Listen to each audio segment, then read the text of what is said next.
viewers, you are welcome to another episode of Sister. And you're actually listening to us on 97.3 Citi FM, and you're watching us on Citi TV and also channel 117 on GoTV and channel 363 on DSTV. So it's another week, and we are here to actually help you decipher all your problems and frustrations that you're facing in any relationship, and not just amorous relationship, any kind of relationships actually. It could be with your family, it could be with your siblings, it could be with your, friends at the workplace, and even with your pets. As long as you're frustrated, just let us know. Just let us know, and we will help you decipher the situation. Of course, I wouldn't be doing this all alone. I have my sisters here that I'll be introducing to you soon. But before we go on a break, remember you can actually join us on this conversation via social media, hashtag sister, hashtag sister, to send all your contributions as we go on with the show. It's time for us to take a quick break. We'll be right back.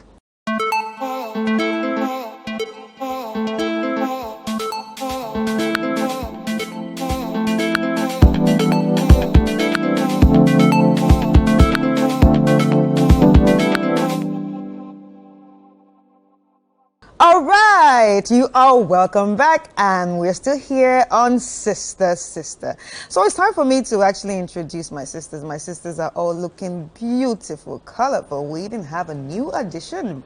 I'm excited. All right. Of course, I'm going to start with Rosie. Hi, Chris. Rosie, you're looking all rosy. Thank you. Ooh. I think I look pretty today. I look fabulous. I'm feeling very... Yeah.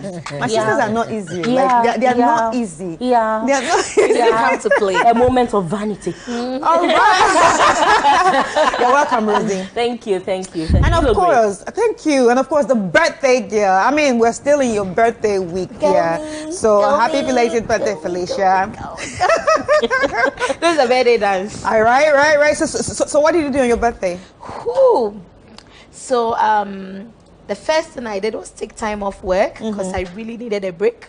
So I just used the actual birthday to receive pleasantries, Momo alerts, which made my day. All the gifts from the boobies and dads and puppies and mas, and uncles, aunties, and on the next day I just had a vacation at a resort, relaxed, got a massage.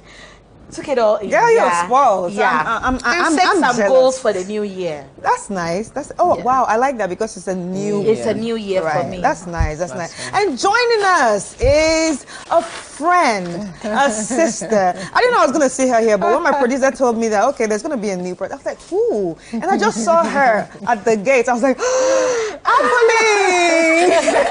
Hi, Apolline. Hi, how are you? I'm fine, thank you. You look all Bahamas, floral. That's what my producer said I should look like. Oh, so it's thanks beautiful. to my producer. Give us. All right, so you're welcome to the show, ladies. Thank you. We are going to get into our first story. But before we get into our first story, always there's this man that's always here with us.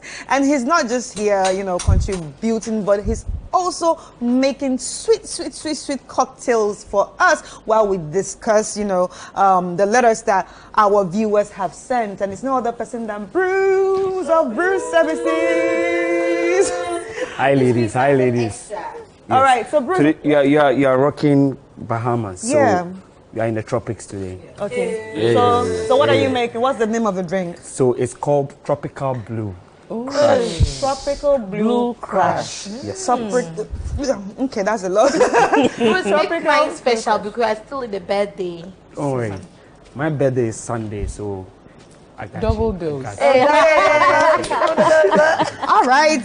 Okay, girls. It's time for us to get into the story. Are we ready? Yep. Yeah. All right. So remember that you can also send your own letters or stories that you're going through via sisterislive@gmail.com. So let's get into the first letter. Dear sisters, my husband had cancer in his penis and prostate. The cancer was removed along with his penis and prostate and everything else down there. He's cancer-free today. He has been offered a reconstructed penis for sex. but he'll never be able to pass urine through it, but only through a catheter. He's saying he's okay the way things are. He doesn't want a reconstructed penis. I've been an extremely supportive wife through all this. My libido is not great, so I often don't mind, but sometimes I feel so horny. I don't know what to do. We've not had sex for over 2 years now because of his cancer issue. I love him to bits and never consider cheating. My issue here is that he isn't thinking of my own needs when he's rejecting a reconstructed penis. I don't know what to do. I know this is my cross for life, but is this fair? Will I be a terrible wife if I seek sexual satisfaction outside? Nobody in my family or his knows about this penis removal, but just both of us. Sisters, please help me. Wow. Quite a bit. Hey. Yes, Sampa. Okay, I'm going to start with you, Rosie. Oh, me? Yes. I was looking at it so hard. I was hoping that you wouldn't. Anyway, so, like I've always said on this show, that sex, when it's great, usually take it for granted. When it's available, people don't really think much about it. But when it's not great or it's absent, it takes a lot away from the relationship. And I'm sure during the process of him being diagnosed with cancer and all that, the energy with trying to make sure that he's okay, you know, it probably would take the edge away to begin with. But once it's done and he's free, you know, body no be firewood. You understand? She's still a woman and all that. But check this. You see, every man lives for that one, you know, for the penis. Because what defines you as a man? Now they've taken it away from you. I don't know whether after the medical procedure, they took him through some form of psychological counseling and all that, because I'm sure in the man's mind, he feels like an artificial penis can never be compared to an actual one. And psychologically, is he now going to learn the use of that? Is that one going to be quote unquote better than the original one, or worse than the original one? Is his wife going to be more satisfied? What shape is he having? You know, he's battling with himself. How is he going to go about it? Now, he's probably even thinking, if I have an artificial one, when I'm using it, will I even have any sensation? Would I feel like a man being with his wife? So I'm sure these are a lot of mental battles going through his mind, and it's making it very difficult for him to make that option. You understand? Because it doesn't feel like an original one. And I mean, a man, his functionalities around that area very much makes him a man, or makes him, you know, stand out tall as a man. And that's why they managed to keep it from their close family. Right. And this is going to go, yes, the man is sick, he's not feeling well. But in terms of the procedure and everything, they managed to keep it from their family, because I'm sure it's an embarrassing situation for the man to be confronted with not having, you know, a member to himself. And the woman too. You see, I don't know. The man needs some form of psychological counseling, but the woman also needs counseling, because there are different kinds of intimacy. You understand? And there are different tools, toys, tools, different ways you can get there. We have oral stimulation, we have the touch, we have so many things so many ways you can explore. So you can actually see a sexologist, apart from the physical, psychological counseling to work on the man's brain, also work on yourself, because it's difficult for you to have been with him throughout this whole process. You've also gone through some form of mental stress. So all of you need counseling. But beyond that, you also need to see a sexologist to see how well you can up your game in the bedroom. There are strap-ons and there are things that the man can use as and when he feels like, okay, this is what my woman needs. But the problem is if the man is ready to also meet the woman's need. And for me, I think that this whole issue boils down mainly to counseling. Right. It boils down mainly to counseling, because the trauma the man has been through is not easy, and the woman feels she's okay, but she's also been through some trauma. So both of them need individual counseling, they need couple counseling, and they probably need to top it up with a sexologist to help them manage their bedroom well. Because this thing seems like, oh, she's already contemplating. I've never cheated before. Once somebody says that, oh, for the past year, I've never even thought of cheating before, it means that the thought is sitting there. It's ringing there. Yeah. It's just a matter of time, and then it's going to happen. Suppress it. Yeah, she's trying to suppress it. I mean, the thought is that I've never even thought of cheating. It means that you are thinking there's an option available, but you are trying to convince yourself that you're not thinking of that option. So it's just a matter of time. That option will become a reality. So I think that, look, they need to go for counseling ASAP. Right. So, Apolline. For me, I have a couple of questions. First of all, I would like to know, cancer is not a thing that just pops into your life in a day or in a week, and it's causing, it'll get to that stage where they'll have to remove everything. So how long has the man been aware of his own condition? Was he aware before he brought the woman into it? Wow. That was a question that, what comes to me. How long has he known? And what did he think he was bringing the woman into?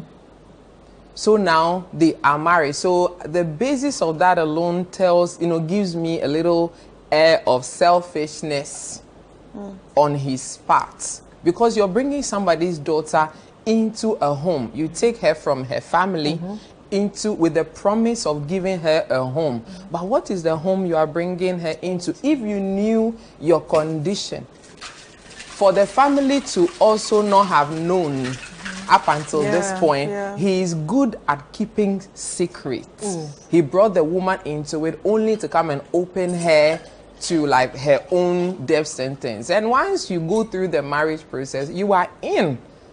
The next thing is a divorce or something. But she says she loves him, and in her submission, you can see that she alluded to a lot of things. I love him, but I don't want to do this, So for me, I'm thinking, if she truly wants to stay, because she said that it's her cross to bear, but is it fair? There's some conflict there. To me, if you want to stay, with what mindsets would you stay? What would you tell yourself? You understand? What reality will you carry? Do you want to be there? That means on your own part, you have to, marriage is two people with different characters, from different backgrounds, with different ways of processing things, coming together, trying to build something. What is their individual willingness or investment into this union? Is the man, like how much compromise? The man, knowing very well, men don't really disclose things. They say, oh, we are not emotional, we are logical, therefore, we don't express this, we don't talk about our problems. But the problem was there. So now that you knew what you have brought the lady into, to what extent are you willing to go to make sure that at least she's happy? Now the lady is saying that the man is okay the way things are. That means at the core of it, he's still neglecting the lady's needs. So if the lady says, if the lady says she wants to stay, is she staying out of fear? Is she staying because, low self-esteem, she feels she can't find anything better? What is her reason of staying? Are there children in this already? And how are individuals, because as a parent myself, I know how demanding, especially emotionally, children are to pull out from you. She has to be giving to the children, she has to be giving to the man, while she herself is not replenishing.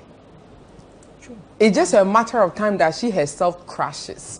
So my question is, how far is she willing to go with herself? How much of herself is she willing to subject to this situation? How old are they? You understand? You can try like the prosthetic, whatever. The man even using that thing on her is feeling like a stranger in their relationship. There is a foreign body. You know, so he's feeling detached. He's probably feeling like he's not able to deliver on his manliness, you know, express himself as a man. So much, like you said, so much is going on at the back of his mind. The shame, the embarrassment, the inadequacies. Of course, he will try to use Takashi and all of that, you know, because he wouldn't also want the lady to go. He probably can't see the woman in the hands of another man. So he will use Takashi, you know, and then cause her to blame herself, you know, that kind of thing that some men do to just hold you down, you know, want to take control over you. They will make it look like it is your fault. You have done this, or they are trying and you are not trying enough. So out of guilt, she will stay. But it's very necessary that she does self-reflection and know that if I truly want to stay in this for the long haul, what systems can I put in place to make sure that at least if I cannot be on 3 legs, at least the 2 legs that I am on, they are firm. Right. Yeah. Okay, that's a good one. Felicia, I see you nodding. Yeah. So I like the both takes. I like how Rosie aligned from the man's perspective, allowed us to see things from the man's perspective, and how my sister here is also talking about the woman's angle. I believe that in everything we do, we need to think about our self-interest, first of all. Because when you're in a plane, and when you get on a plane, the first thing they tell you is, when there's anything, put on your nose mask before you need to save yourself before you save anybody else. Obviously, this man here is looking at his interests. We should look at all the things involved. 1, self-image. How is he looking now? Now I don't have this thing down here, this thing that spiced up our relationship, this thing that brought us together when we had conflict and stuff like that. Now my wife probably doesn't even see me as a man. Right. So how do I keep her around? So him avoiding or preventing this, or, you know, avoiding this prosthetics thing, I feel is just creating some empathy, like room for sympathy. Like, oh, I can't leave him. Oh, I'll be a bad woman. This, that. Like, he's obviously creating, I'll say it, a cave around himself to feel good, to protect however he's feeling. So, woman, as my sister clearly also said, there might be kids involved. There might be some things you've invested. You've invested time. You've invested emotions. Maybe this is not a time to look out. Let's look for systems that can help you to stay in here. If you clearly say that this is where you want to be, you love your husband, have an open and honest conversation with him. Gentlemen, I've been here with you through thick and thin. 2 years, we've not had sex. All because of this thing. Now, I also have needs. I need to be okay to keep this situation we have stable. And for me to have this stable, like a mindset to keep this situation stable, A, B, C, D, E is what I require. Here are some options. We have oral sex. We have tools. Can we even have an open relationship? Because she's talking about cheating. And like Rosie rightly said, there's been that tendency of wanting to cheat. But we can create a system where I can still feel satisfied and not feel like I'm cheating. There are open relationships where you are in your marriage, you feel like, oh, let me even go. There are even times that marriage couples feel like when they have challenges, they go out to explore, to just test and to test the waters and identify if truly, or confirm if truly they want to be out of the situation they find themselves. Because sometimes you find yourself in a situation like, oh, things are better out there. I'm only here because of that. But you go out and realize that, no, things are not better out there. I'm actually okay here. She might even think, oh, all this libido thing is all about having sex. Penetration. It might not even be the need for penetration. She realize that she needs companionship. She needs like, the experience. Affection. She needs the experience. But if she doesn't go out there, she might not even be able to identify that. Regardless of the help she'll get from coaches, from sexologists and all those people, doctors, I'm sure they had some sort of counseling. Because for those kind of, not I won't say necessarily everything they needed, but there'll be some sort of counseling, because I know before you go into surgeries, they have some counseling, they have some rules. They'll tell you, if we take this off, A, B, C, D, A will be the like when you are taking medication, they tell you the side effects. So I'm sure there might have been some kind of conversation, but like you rightly said, in the heat of the moment, we're all eager for solutions. Listens. Nobody oh, don't worry, it's fine, we'll be fine, we'll be fine, we'll be fine. Now we find ourselves here. So regardless of what the coaches say, I strongly believe that look for your self-interest. Don't go out there without having a conversation. Don't go exploring. Don't impose things on your husband. Just as he is taking his personal interest stand, or the stand of thinking about himself. Think about yourself. Yes, too. think about yourself. Put down the tools, the measures, the resources available. And don't forget that there's an option for you to also have an open relationship. Go out there. But be careful how you do it. Be protected, be safe. Be sure that whoever you are going to, you are not just going to because you are anxious. It's like you are craving for you just find someone to quick. No. Go through a good process. Make sure that this is exactly what you need. If you identify that that is your need, I think bring in people, have conversations with your husband, align. If it's not working, trust me, there's an option for divorce. I'm not married, but so sometimes it feels like, oh, you're single, so you think it's easy. But I want us to also accept that there's that option. Right. Because when you find yourself in threatening situations, you run. Right. And we advise you to run. And mental health is one thing I also see as, and I believe to be a threat. So never neglect that there's that option for you to divorce. But divorce is not offered on a silver platter. Go through the right process. Exhaust all your options and be sure that you are confident with what you are going for. So my key here is look for your self-interest. Look out for yourself before you start looking out for the people around you. Right. So that's what I would like to add something to what she said. Earlier before the show, we were talking about signs.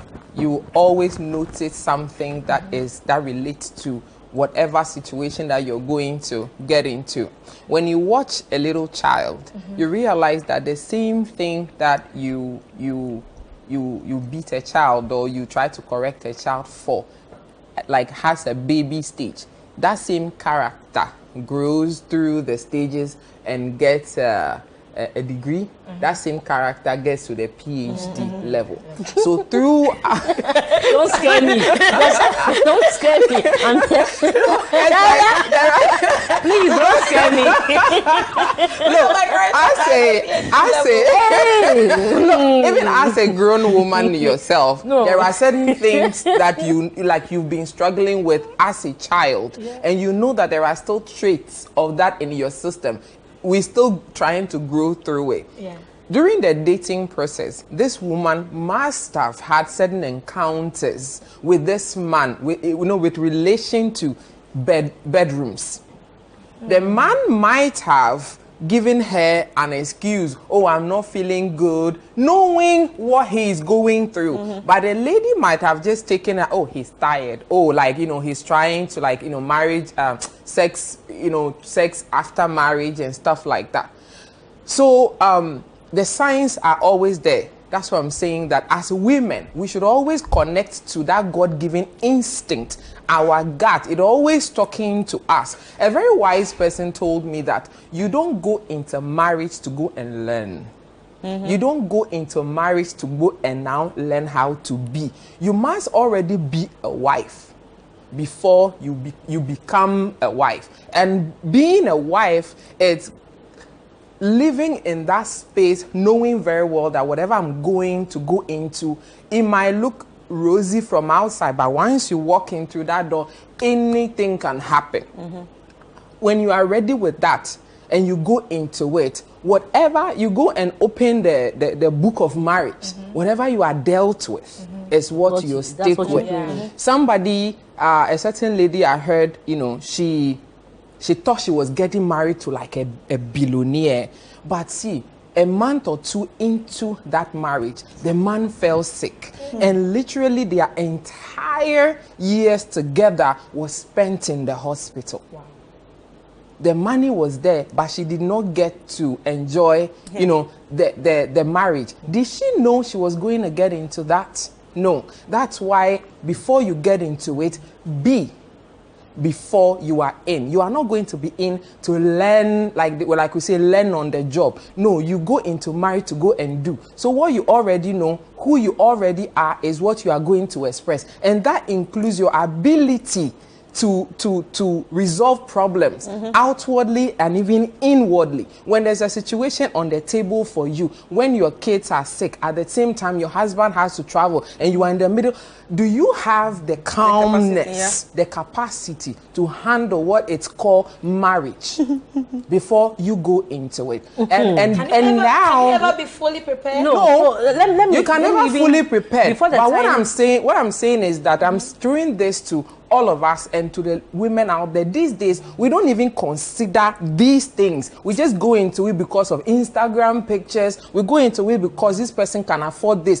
But then your capacity, are they built? Those muscles, are they worked out for you to withstand what it is, that thing called marriage? Okay, so what I wanted to say was that when it comes to cancers, there are some cancers, because generally Ghanaians or Africans, how many times do we have people go for checkups in the hospital? Some of us are privileged that you're in corporate institutions that periodically actually force you to actually go for at least every, full body checkup every year. And then sometimes in recent times, these awareness, breast cancer, cervical cancer, prostate cancer, and all of that. So there's a possibility that he probably didn't know. It can't be that he knew the sign, because sometimes there can be signs like, or maybe some small discharge, but he probably think it was probably some STI or something probably take some thing for it and let it go. So it's not all times, because if everybody can tell the signs, then there'll be no need for people to hit stage 3, stage 4. Because nobody will sit down knowing that they can help themselves and watch it happen. Same thing with breast cancer. It's only recently that people have taught themselves to actually inspect your breast. I'm sure back then, if you are there, you're holding your breast, they'll be asking you, why are you touching yourself? No, but now it's encouraged to touch your breast and know if there are changes. Husbands are encouraged to actually know their wife's breast, so much so that when there are changes, most of the breast cancers that are successful is the men who have noticed that, there's something here in your this thing, and they'll finally go and check it out, go and do the mammogram, and they realize, okay, there's something happening or there's nothing happening. So that's a possibility. Number 2, this thing called marriage. Listen, you can be prepared for it. I mean, people look at you like, oh, Charlie Rosie, with what you know, with how you articulate yourself, I'm sure your marriage will be a walk in the park. Your husband is the luckiest man on the planet, and all of that. But listen, marriage is the only institution that no matter how much you think you are prepared for, you are never really truly prepared. All right. So, I think I agree. So that's all I want to say. So all I'm trying to say is that let's not beat ourselves when we don't get it right. We should give room for growth. It is room for mistakes. It is room for growth. It is room for further being. So yes, you have to be, like you said, you have to know who you are. You have to be comfortable in yourself. Don't get married for the wrong reasons. Get married for the right reasons. However, when things don't go as you expect it to go, when things beat you up emotionally than you expected it to be, when sometimes you're erratic because you feel helpless, it is okay to not be okay. Okay. On that note, it's time for us to take a quick break, and we'll be back.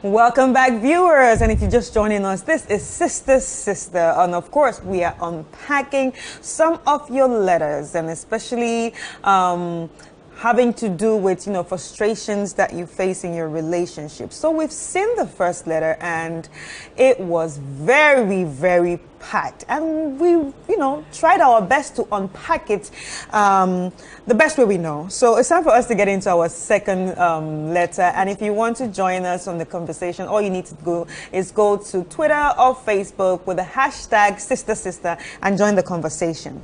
Dear sisters, I've got mixed feelings typing this letter.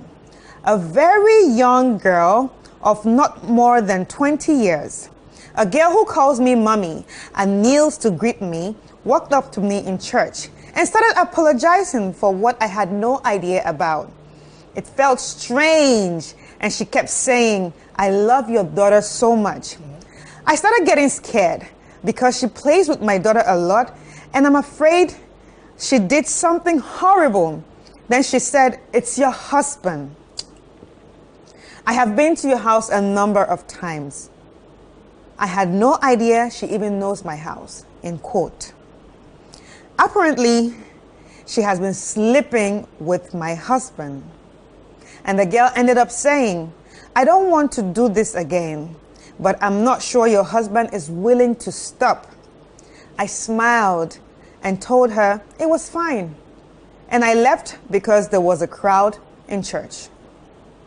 The normal me would have dashed her 2 hot slaps and told her not to try it again. But as for my husband, the man claims he is the victim because she trapped him. Hey. Sisters, I doubt he was trapped for something that happened more than once. I need advice on how to deal with him so he won't be a victim or fall in such traps again. What should I do, sisters? That's very interesting. The last line just threw me off. I think it's sarcastic. Together and I'm like, okay, No, hold on. So I'm like, okay, New so shit. you said it's unlikely because it happened more than once. And you said, oh, we should help you so that. He won't be a victim again. Okay, let me sip, please. Okay, so my question is, she started a conversation by bringing the daughter. Yeah. I love your daughter very much. Yeah. So I'm trying to figure out, because towards the end of the story, there wasn't really anything relating to the daughter. So how? No, there was this girl that came up to her in church. A girl like about 20 years old. And the girl told her, I'm sorry. I apologize for things she didn't know about. And the girl proceeded to saying, I love your daughter so much. Obviously, she was confused. And then the girl confessed, I have been to your house so many times, and that's because I'm sleeping with your husband. So maybe, but the time she was visiting the house, maybe the daughter could have been there. Or she could have met her in church. No, here's what I'm thinking. So this lady started by saying that this girl calls her Mommy, yes. So it looks like they have a very special relationship. Yeah. So the fact that she's close to the daughter. So I used to speak like I'm very close to my cousin. I have a very special relationship with her daughter. So I've realized that there's something happening. There's something happening between myself and my cousin's husband. Now, as I'm apologizing, I'm telling my cousin that I don't want to lose this relationship because if not for anything, I love my daughter. I love your daughter. So like finding solace in something, like looking for something to hold on to say, oh, even if I've done something, I beg, consider the relationship I have with your daughter. Or more so, it is because of your daughter. I don't want to bring do it your again. daughter home. So because of that, I love your daughter so much so that I want to stop whatever it is that is going on between me and your husband. Okay, so you don't want to break the daughters home, but the man in question is the woman's husband, not the daughter's husband. No, but that is the child. That's the man's child. So the love that you have for the daughter, which is the man's child, the woman's child, you want that child to be presented with a stable home. Unfortunately, we don't know how old the child too is. Yes. Yeah. So it could be that the premise of her getting into the house was her daughter. Through the daughter. Right. She could be a nanny. No, but she said I don't know. No, but she said I didn't even know she knew my home. Church. So whatever relationship they had was in church. Yeah. Church. Okay, so coming back to her question, it's like I don't want my husband to feel like a victim. Yeah. So he said he was a victim. So she's protecting the husband. So I like what you said about how could you protect somebody who, like with whom something has happened more than once. So like every man knows what they want they know what they are doing. This thing that happened between them, where did it happen? Yeah. Was it on the street? In his house. In his house. Oh, he was raped. It was, you know, He was shocked to erection. Yeah. Sorry for my bluntness. Yeah. Sorry. the girl, whatever he might have told, men now, they will do anything. They want to get like the best for the price of the cheap.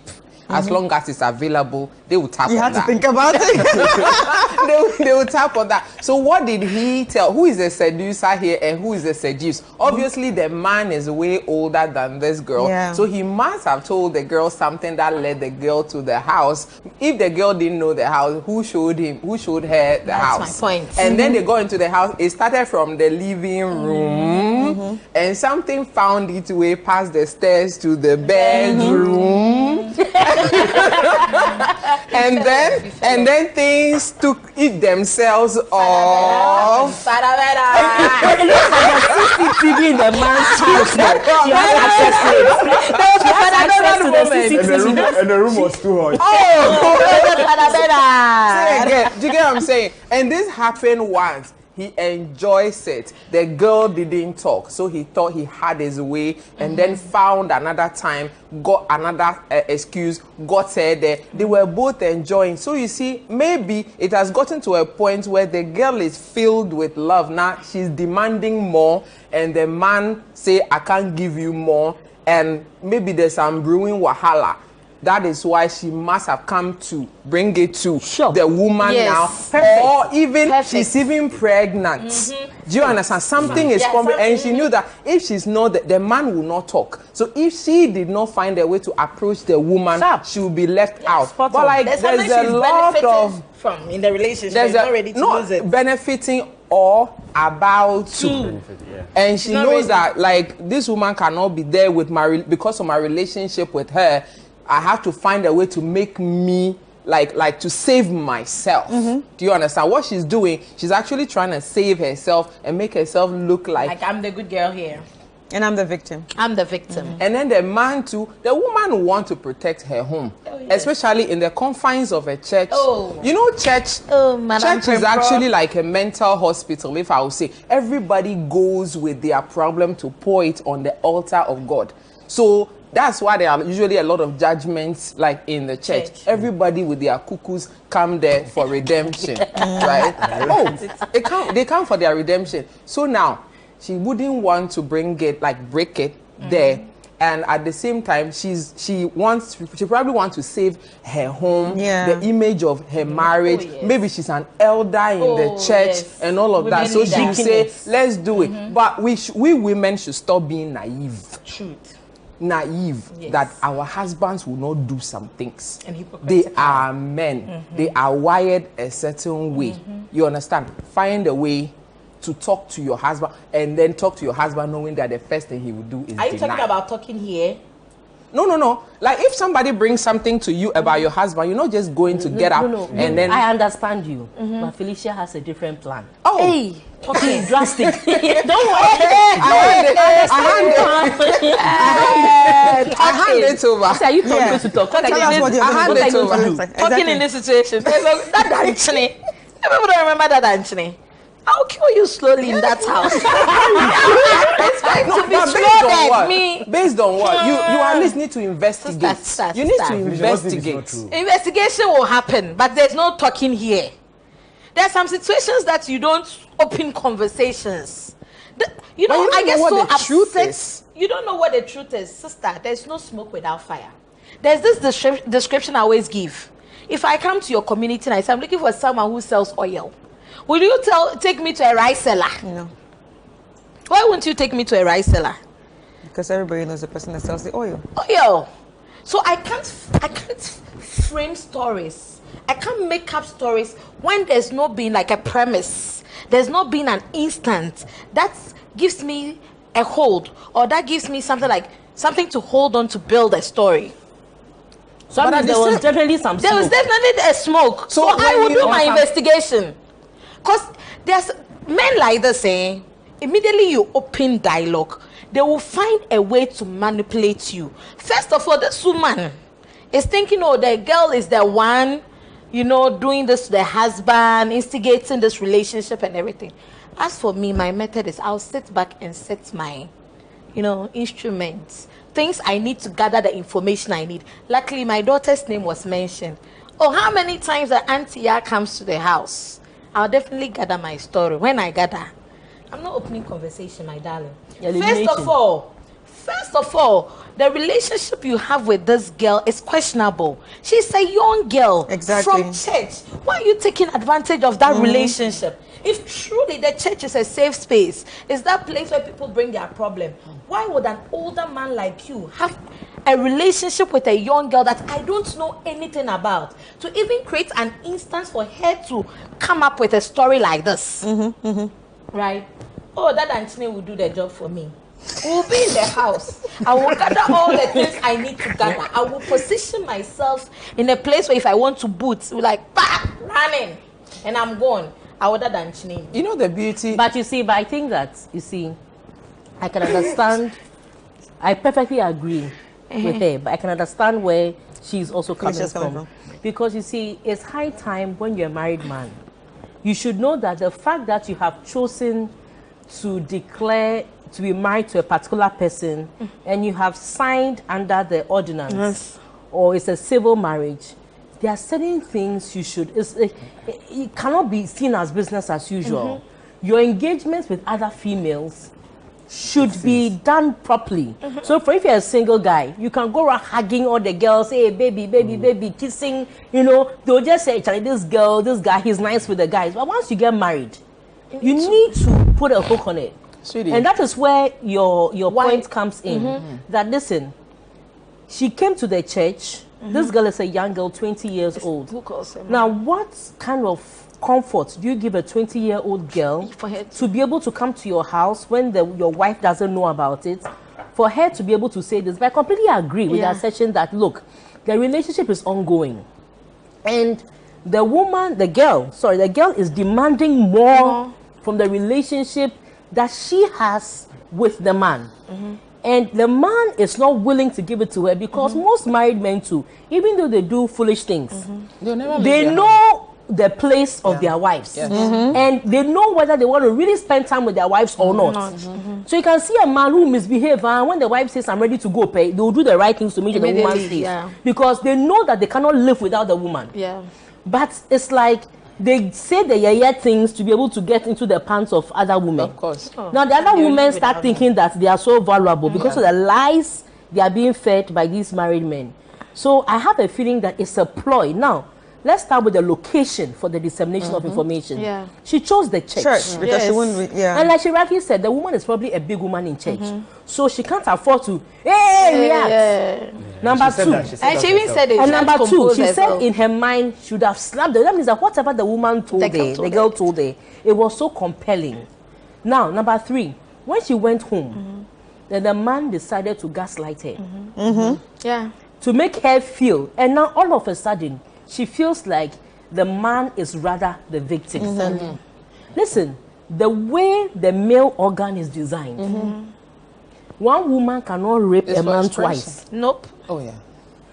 It will never happen. Listen, even once, then unless he is dragged with something that will cause her by force, something, or maybe you dose the guy with some Viagra and then it's all up there and then he needs sorting out and you sit on it. The way the member is designed. There's consent. And apart from mental manipulation, where maybe in a case where you have an older woman and a minor, where they are mentally manipulating a guy to do something like that, a grown man, how can you be a victim in a sexual issue when you're a married man? And Rosie, I think... So all I would say is that, look, madam, your man is not innocent. Your husband is not innocent. Quick thinking of your husband as a victim. Of course. And if anything at all, that girl, even though she has a part to play in all this, she is a victim. Yes. Because she is the one that your husband has given belief. To the extent that she feels like she can come and tell you something, you would end up destroying your home, and in the end, she will end up having the man. And she has that belief because of what the man has believed her to be in his life. Otherwise, she won't be bold enough to come and talk to you. So my thing is that, madam, have a conversation with your husband And when I'm saying conversation, put the facts bare. I will not go Felicia's route. Hey. But let it be bare. And I keep saying that there are things you can handle, things you can't handle. There are things you can't handle for a time. And there's always that emotional connection. If you know you can't handle it, then you can start planning your exit. Yeah. The reason why I don't like suggesting that just get up and divorce and go is because, you see, it's a process. Sometimes when you get married, that emotional energy you invest, if you don't disconnect, you'll be divorced and you'll be a lover to your ex-husband. Yeah. So it's important that you disconnect. Let the facts speak to you. Disconnect and plan your exit and leave if you can handle it. But if you can handle a man who be sleeping with people in your church, Young girls in church. young girls in your church, that is your cross to carry. Yeah. We are not here propagating divorces. Like she said, it's an option. Let's not sit down and think that divorce is not an Never an option. option. It is an option you can undertake. True. But my dear, the man, what I'm trying to say is that the man, your husband, is not a victim. Yeah. He's active in that Yeah. adulterous or whatever relationship. And my initial delivery was on the fact that this lady somehow believed the story initially. Yes. This means that she's probably has seen something, or there's been signs. Because there was a trigger. Because if you believe your husband so well that, oh, my husband lied, Elder Joseph, he would never. Why do you give me that, Joseph? Oh, Elder Joseph would never do that. Immediately the thing happens or the girl speaks, you'll be like, oh no, my husband won't do that. Like, how did this happen? You and Kwamo. But the trigger that made this woman feel like she could even slap the girl shows that there's been some initial signs, like you said, that she's seen. signs. Yeah. That's why I got upset. Like, and I'm still upset. Hey. This is not something that I will have conversations over. You know, and then the man is the grown up here. Yeah. Yes. He's matured. Yes, that's the one I feel for the young girl. No, hold on. Supposed to be matured. Please listen. I said he's matured in his wiles, in his deceptions. Yes, so yes. He's matured, so he knows. And you know what? Every man, when they see a woman, they can profile the type of woman that woman is, Yes. whether she's Easy to get. or strong. exactly, and they know how to fish for information. If this girl happened to have daddy issues, then he will present himself as Daddy. a daddy figure, and Zazie. then ride on that. But you see, hold on, you see. Our edges are like hunger. When hunger want to hunger you, does he write a letter? No. You are there and hunger just hunger you. It just pop up on you. Yeah. Other edges are like that. Maybe this man's edges are towards young girls, and this girl just happened to fit Into the profile. So he's And a the situation so with the wife. he's a perv. So You he's get a it. Wife pedophile made it or he's a worse. I'm perv. not saying he's a pedophile. I'm just saying that his hunger, when he hunger him, he wants to express. Yeah. And this is the direction that she was he the feels. easiest prey because she already had an existing relationship with a With the woman. daughter. Oh yeah, this And the man. daughter. This man. It's not even about that. That was just an access.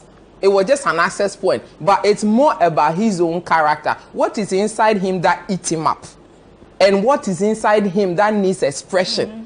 You understand? That girl, it just happened to be conveniently placed, and then the daughter and the woman is just an easy access. He found the meat, he want chop him where he chop him. He chop him, he like him, and he chop him again. Charlie, you made this girl go. And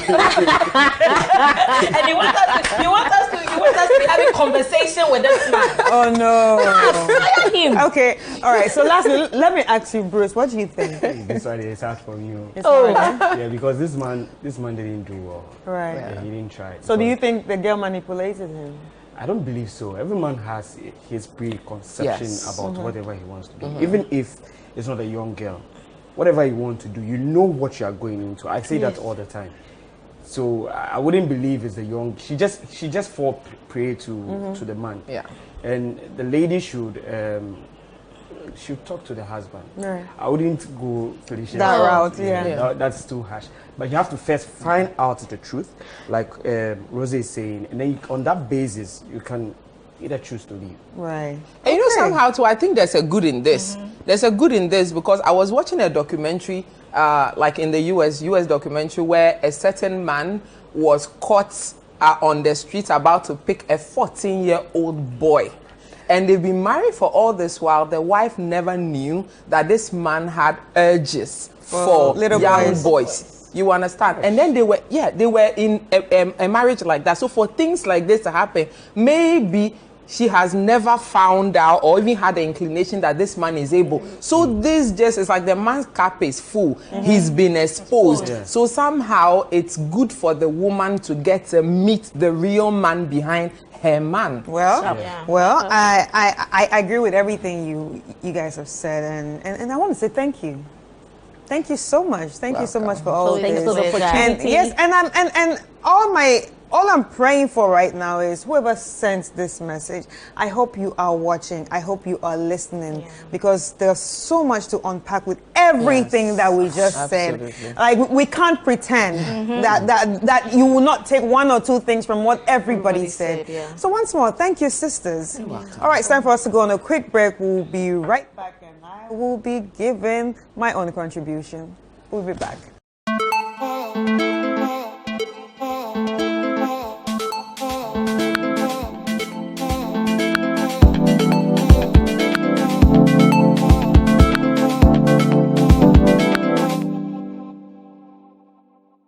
Welcome back, viewers. This is Sister, and you're actually listening on 97.3 Citi FM and also watching us on Citi TV. All right, so it's time for me to share my final thoughts on what letters that we received from our viewers. All right, so I'm going to start with the last discussion we had right now, about this man or this woman actually finding out that her husband had an affair with a young girl that looks like a family friend, or probably says hi and hello to them in church and all of that. But at the end of the day, the man says, hey, the girl has been the one manipulating me, and I don't know how this happened. I just want to say that, yes, we have received your letter, and I'm sure you heard everything that we said, but on my thoughts, I'm just going to say this clearly. We should be blaming your husband, and there is nothing like your husband being the victim. And you said at the end of your letter, I need advice on how to deal with him so he won't be a victim again. So I want to believe that this is sarcasm. This is sarcasm because somewhere in your head you know that he is not the victim. But if you do not believe, but if this is not sarcasm for you and this is what you actually think that he's the victim, I need you to rethink who is the grown person among them. If this girl is, about 20 years old, maybe not up to 20 years old, and your husband is an adult, then you should be thinking probably he manipulated this girl. And she said something clearly in this letter, stating the fact that he might not even want to stop the relationship. Maybe she had tried to leave this relationship, just maybe, but he keeps, reassuring her, no. Or he keep pushing that, no, we need to continue this. Or he might have even threatened her that if you stop this, I would do something to you. So, madam, I think it's really important that you rethink the phrase of your husband being the victim, or the idea of your husband being the victim, because I don't think it's possible. Just have that conversation with your husband and maybe you will find the real truth. But clearly, he's lying to you. He is the one doing the whole manipulation, and he is not the victim. But for the second story, which is actually the first story we read earlier, about this man having penile cancer and, getting his penis chopped off and all that. All right, so I think, madam, first of all, I would like to say sorry. Sorry for everything that you're going through. I know it's not easy. I know I can feel the pain that you're going through. I might not know exactly what you feel, but I feel a bit of it, just even imagining it and just even listening to myself read out your letter. But it's time for you to have that conversation with your husband, that maybe it's time for us to see a sex therapist. Maybe it's even time for us to see a counselor. Firstly, a counselor and or a therapist, like my sisters all said. It's important for you to discuss about what just happened, because someone going through cancer and surviving the cancer is actually a big deal. It takes a toll on everyone that is involved and not just the patient. All the loved ones around him, it takes a toll on everybody. So yes, you are going through something heavy. So it's time for you to actually fix yourself, and that's by probably seeing a therapist or a counselor for you to get fixed. Then after that, you probably have to see a sex therapist, because he's not the first person that has gotten his penis cut off after, penile cancer. It happens. It happens a lot. And research has proven that they can still enjoy sex.